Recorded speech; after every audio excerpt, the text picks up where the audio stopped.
He's the head coach for the men's team at Connecticut, two-time defending national champs, at least until tomorrow or late tonight.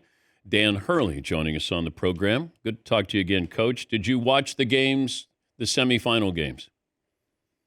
I did. Unlike after the 22 season where we had that first round exit and I ignored the rest of the tournament. I've watched as many of the games as I possibly could since we've been eliminated. You lose to Florida, second round, but do you take any solace with the fact that Florida is here playing for a national championship? Yeah, I do. I think it's more honorable that kind of that the run we've been on. Where we kind of fell at the hands of a championship level team that's one game away from experiencing the championship glory. So yeah, I mean, if we would have lost to like a lower seeded team or a team that it was not of the championship caliber, I guess it feels more honorable, having won 13 in a row in that tournament in the fashion we did, to have it all end at the hands of the Gators. There's probably some honor in that. How do you explain what happened with Duke and Houston at the end of that game? Oof. I mean, I mean, I can't, imagine, just kind of, well, no, I can imagine, what John and his staff and those players are feeling. I mean, it felt like, that they were the best team, the best team in the country this year. I think their roster, the way they put it together was meticulous. I think the quality at both ends of the court, was they were playing basketball at an incredibly high level, with high level NBA players. But just the fact that they were not in enough close games, I think, I think the fact that they dominated so much throughout conference play, I think, the separation between them and the other teams in their conference really hurt them when they got to those end of game situations where they haven't had to shoot a lot of pressure free throws, one-on-ones. Yeah. They haven't had to inbound the ball versus full denial with a 3-point lead or a 1-point lead. They were in a type of game that Houston had been in a bunch, because of playing in the Big 12 afforded them more opportunities, and I think that came back to haunt them. I brought this up a long time ago. I brought it up subsequently. You go back to UNLV, when UNLV blew out Duke, your brother's team, and then that following year, and we thought they were invincible. And I remember talking about you want to see a team play a close game. You just want to have that feeling. You know what you're doing. And this isn't all on the freshmen at Duke, but still, you got young players. And you got a veteran Houston team. And sometimes freshmen act like freshmen, no matter how great they are. But as a coach, what role would you play in a situation like that? Yeah, I think some of the I would say the situational things that you experience in with that true game pressure. Duke goes in as the favorite, just kind of like we were last year, where we're playing at such a high level. They had dominated the first, 4 rounds of the tournament. Obviously, the Arizona game, ended up being an 8-point game or an 8-point win, but at times in that game they looked dominant. But I just think that you could practice situational basketball all you want. But you cannot simulate the game pressure that you feel, when your inbounder has got to run the baseline and throw a pass through a narrow window to a player being face guarded by a wolf. I mean, Houston's got some wolves out there, making it really tough on you. And, for us last year, we weren't very good in close games. The games during the course of the year, I don't think we were great in one possession games the last 2 years, but there was a window, I think, for Duke in that game to keep that game double figures, keep that game 12, 14, back down to 10, get it back up to 15. But they stopped scoring. The difference in coaching a freshman and coaching a junior, what's the biggest difference? I just think repetitions, game experiences, just having been in those positions, before, more practices under their belt, more life experiences, just, a little bit more, maturity, a little more, worldliness, a little, just a little bit more, prepared, have experienced more failures, have experienced, different types of successes, just a little more grizzled. Talking to Dan Hurley, you're still the reigning national champs, at least for 12 more hours. That's why I'm wearing it today, Dan. I'm wearing it, man. There's a trophy behind you. There's a pair of shoes on top of that trophy. Whose shoes are those? Oh, J.R. Smith, J.R. Swish. That was my first great player that played for me at St. Benedict's, and the first play went to the NBA out of high school, so was that was his rookie year shoe with the Hornets. Okay. Any other memorabilia that might surprise us? Uh, oof, I got well, I think a lot of people like the underwear over, those are my lucky underwear. Not many men have their underwear on a plaque in their office. Obviously, the gladiator helmet, that explains a lot about me right there. I think the lion head behind it. You haven't gotten in trouble in a while, have you? No, I've got a lot of self-aware. Well, I don't have a lot of self-awareness. I have enough. I have enough self-awareness and situational awareness that I skipped San Antonio, and I decided not to parade myself around the Final Four, and to to take a break, to let people have a little bit of a break for me, and then just to reflect on the year, the run we've been on, and obviously it was the first real chance, Dan, I've had, really, since we were eliminated from the tournament 22, through to that Florida loss in the tournament. My life's been a whirlwind, of some incredible moments, and some moments that aren't as great. But I remember when you turned down the Lakers and we talked and you said you weren't mature enough yet for a job like that. Your Mm, words. yeah. I, how do you mature? Like, are you doing anything to mature? Um, that's a tough one, I think. Number one, I'll say this.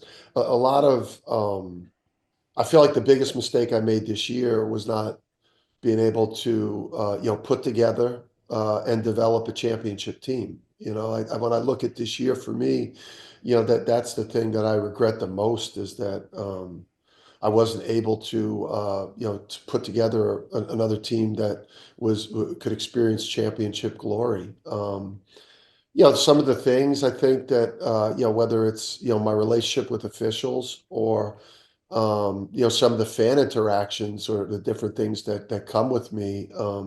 Part of what makes me successful is my passion. It's my intensity. It's this, when you're winning championships, these same things have gone on. When you're winning championships, it's called relentlessness. I've been called relentless the past 2 years, even though I've been experiencing the same types of interactions with fans and officials.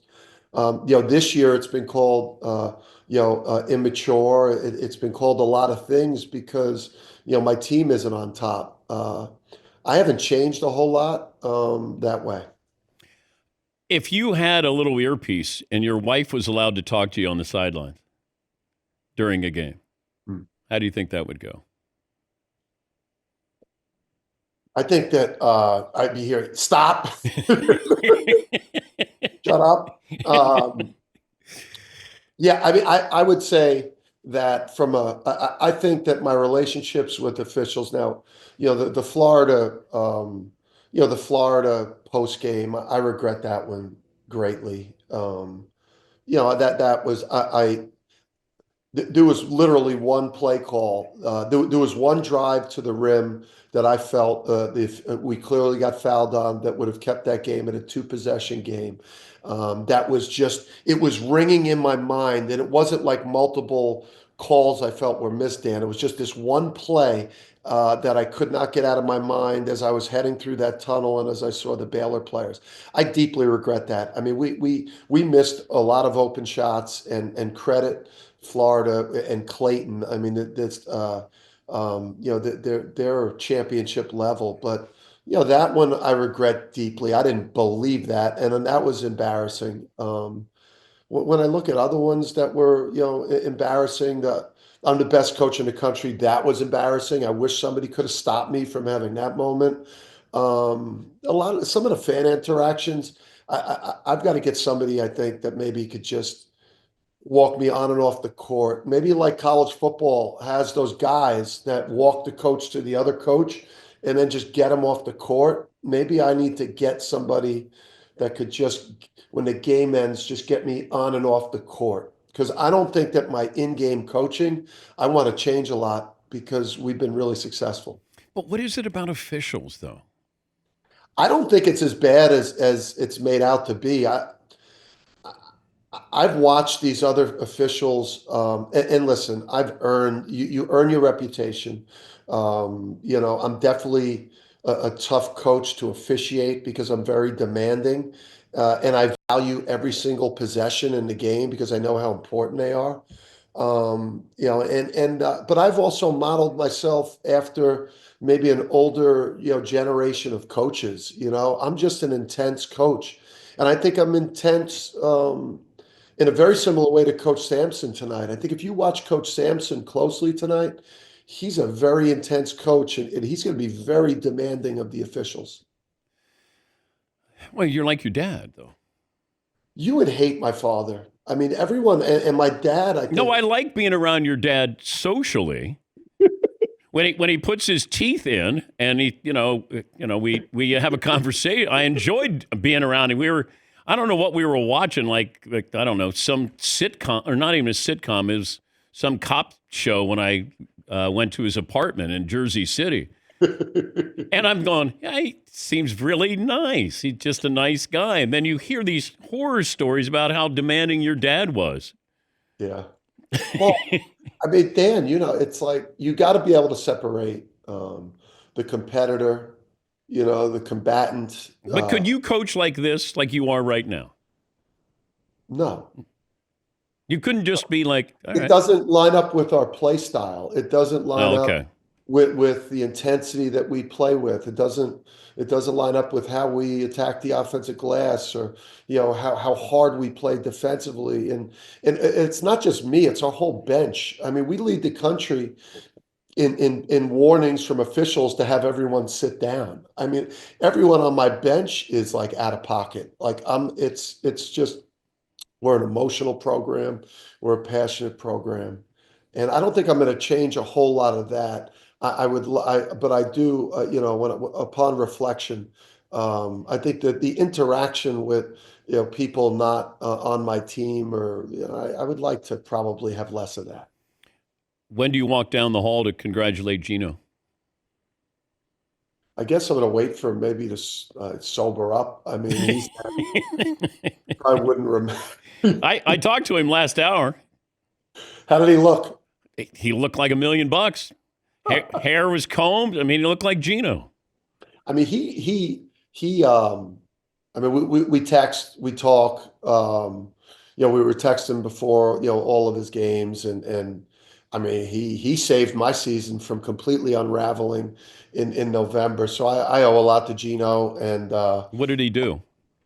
I mean, right when we got back from Maui, as I had erupted like a volcano in Maui, and come back to try to pick the pieces up, I was in a bad place.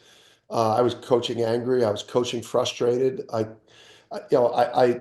knew I didn't have, deep down, I knew, I didn't have a team that could compete for a championship, and I was trying to come to grips with that. And he helped kind of talk me through, like if all you're in this for is to win championships and like if that's the only joy that you get from coaching, you've become basically a monster. How's the transfer portal, by the way? Oh my God.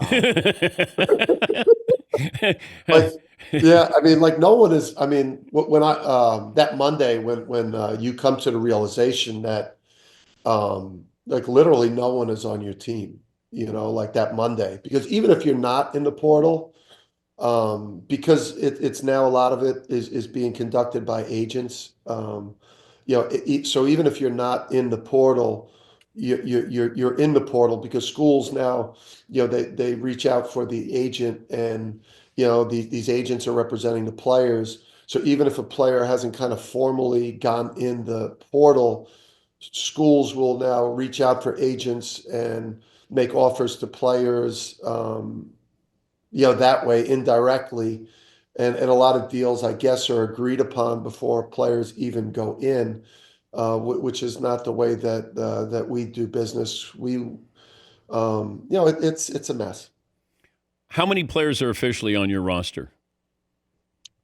I think right now I could sit here and say that we definitely have 8 players on our team. And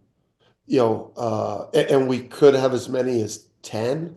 I think, maybe 2 potentially are undecided whether that's, going to the NBA. Obviously, Alex Caraban's got to make a decision on what he wants to do with this last year.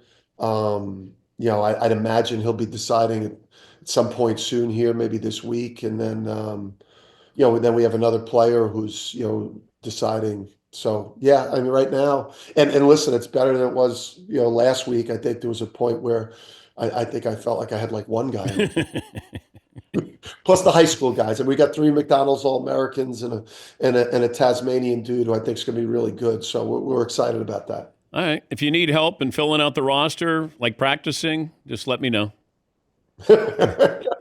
Wait, don't laugh like that. No, we're used to deep. When you get used to deep runs, Dan, I feel like I got to do better. You do. Good to talk to you. Thank you, Coach. Later, Dan. That's Dan Hurley.